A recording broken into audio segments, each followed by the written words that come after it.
Dopo la presentazione della proposta di mozione di sfiducia alla sindaco Manganella firmata da 13 consiglieri comunali, il videogiornale a Favara, Dario Piparo.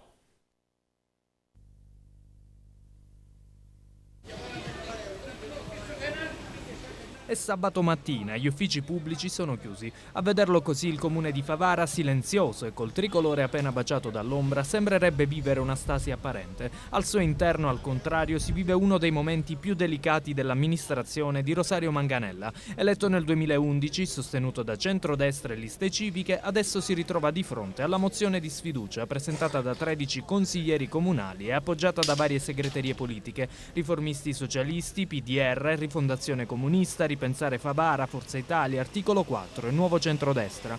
Mozione promossa già lo scorso anno da Rifondazione, Riformisti e Articolo 4, che solo adesso prende forma concreta. Ma il dietrofront da parte di alcuni firmatari ha una motivazione prettamente politica e più precisamente si chiama Consuntivo 2013. Consuntivo che non viene approvato dal Consiglio, motivo che porta la Regione a nominare un commissario ad acta per la sua approvazione. Questo vuol dire, in termini di legge, la sostituzione del solo Consiglio Comunale, che adesso, per salvare la testa, tenta l'azione della sfiducia. Insomma, provare di far saltare l'intero banco, sindaco compreso. Serviranno 20 voti in aula, 2/3 del Consiglio, 7 teste più i firmatari. Manganella che lo scorso aprile è passato al PD, sponda Renzi, dopo la parentesi al megafono di Crocetta. Fuori dal palazzo, adombrati dagli alberi della piazza, ci sono alcuni pensionati, gente del paese. Non riferiscono parole al miele nei confronti di quel che succede all'interno del palazzo comunale.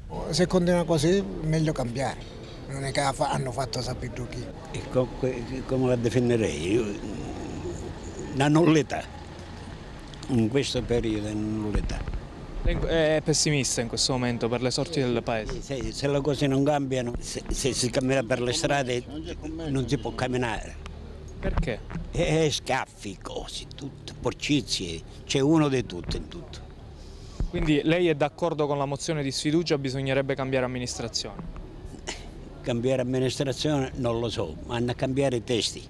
La sporcizia che c'è, è l'aria inquinata, Favara, c'è proprio uno schifo, acqua ogni 10 giorni.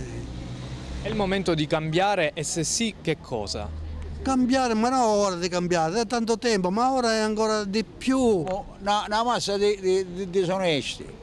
Secondo lei comunque non si sta agendo bene? Non funziona niente, né ufficio tecnico né neanche comune.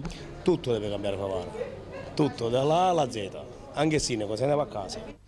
Giovanni Moscato, responsabile della Confesercenti di Favara, parla di un'amministrazione praticamente assente, non di malagestio o di precarietà, ma proprio di assenza. È vero che i comuni sono coinvolti nella sofferenza della crisi economica, ma secondo Moscato quello di Favara non ha fatto abbastanza per stimolare l'economia. Poi ci sono le associazioni culturali come la Farm Cultural Park, che ha ripreso il centro storico con iniziative private e incensate anche a livello nazionale, che si plasmano nel nome di Andrea Bartoli. Anche attorno a quest'ultimo si è associata una polemica dopo l'affidamento concessogli da Manganella del castello di Chiaramonte. Da quel momento, ci dicono dal gruppo di Rifondazione Comunista, la vendita dei biglietti è stata praticamente nulla. Abbiamo provato a contattare Bartoli per un quadro soggettivo, ma non ci siamo riusciti. Intanto i favaresi sono costretti ad attendere senza un bilancio consuntivo. Bilancio che secondo Manganella non è stato approvato solo per rivalse politiche nei suoi confronti, non per valori tecnici o contabili. Adesso molto dipenderà da quel che resta della maggioranza o da parti di essa, con un PD che non ha mai instaurato un rapporto di grande sintonia con il sindaco di Favara. In definitiva, o decade il Consiglio oppure si vota la sfiducia e si va tutti a casa.